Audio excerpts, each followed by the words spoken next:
زمان وانا صغير كان في برنامج بيجي على سبيس تون كان اسمه الرابط العجيب. كان بيجيب لك حاجتين ما لهمش اي علاقه ببعض ويربطهم لك برابط تافه جدا. الرابط العجيب. ما الرابط بين المفاتيح والشرطة؟ المفاتيح تغلق الخزائن، والخزائن تحتوي مجوهرات ونقودا، والمجوهرات هدف ثمين للصوص، واللصوص هدف ثمين للشرطة. الغطاسة بتاعت امك دي الغلطانة اللي انت فيها. النهارده بقى انا هجيب لك رابط بين اتنين ما لهمش اي علاقه ببعض، المصارعه ورامز جلال.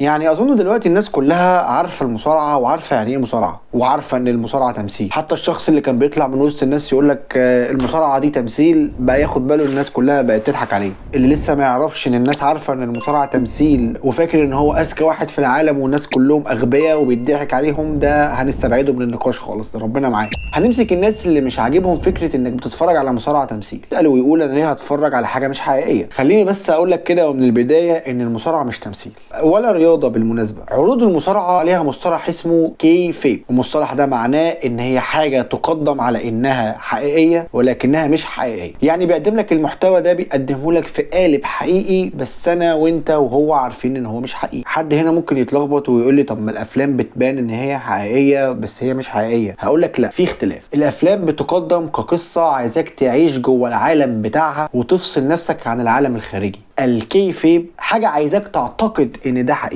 رغم ان انت عارف ان ده مش حقيقي. مش عارف كده وصلت ولا لا؟ طب نعدي الحته دي هشرحها لك قدام. لو جينا على جمهور الكيفاب او خلينا نقول جمهور المصارعه فبينقسموا لقسمين، قسم الماركس وقسم السمارت ماركس. الماركس ده احنا واحنا صغيرين ان كنا مصدقين ان راندي اورتن ولع في الاندرتيكر، او ان اندرتيكر وكين اخوات بحقه حقيقي، او ان جون سينا يخش في 8-9 يضرب فيهم، او شخص زي ري ميستيريو يقدر يغلب ناس اضعاف حجمه. كنا مصدقين ان ده حقيقي. بس لما كبرنا شويه اتنقلنا بقى لفكره السمارت ماركس، بقينا عارفين ان ده سيناريو وتمثيل، وبرغم ده احنا مبسوطين بالشكل، مبسوطين بالاحداث، مبسوطين واحنا شايفين ناس بتضرب بعض. انت لو في الشارع وشفت اي خناقه هتلاقي الناس كلها واقفه تتفرج، فانت بقيت حابب ده، حابب تتفرج على ناس بتضرب بعض. مصارع انت بتحبه بيطحن مصارع انت بتكرهه ضرب، بقيت تتفرج على الشو. اتحاد زي اتحاد الدبليو دبليو اي بيقدم لك القصه وبيقول لك بص ده حقيقي، رغم انه عارف انه مش حقيقي، وانت عارف انه مش حقيقي، وهو عارف انك عارف انه مش حقيقي. لكن انتوا زي ما تقول كده بتقفلوا جزء من مخكم وبتتفرجوا على الاحداث والقصه، بتتفقوا بشكل غير ضمني ان احنا الاتنين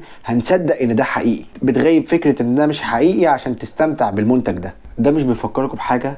رامز جلال بالظبط، من تالت ولا رابع برنامج لرامز جلال واحنا قفشنا الحوار، قفشنا ان ده تمثيل وان الممثلين عارفين ان هم جايين يصوروا برنامج رامز جلال. اخرهم قوي ما يبقاش عارفين ايه المقلب اللي هم جايين يحضروه عشان يتفاجئوا بقى ويتخضوا فعلا ويطلعوا رياكشنات حقيقيه. هنسيبه كده بنجيبه، هنجيب لك وشده. ايه؟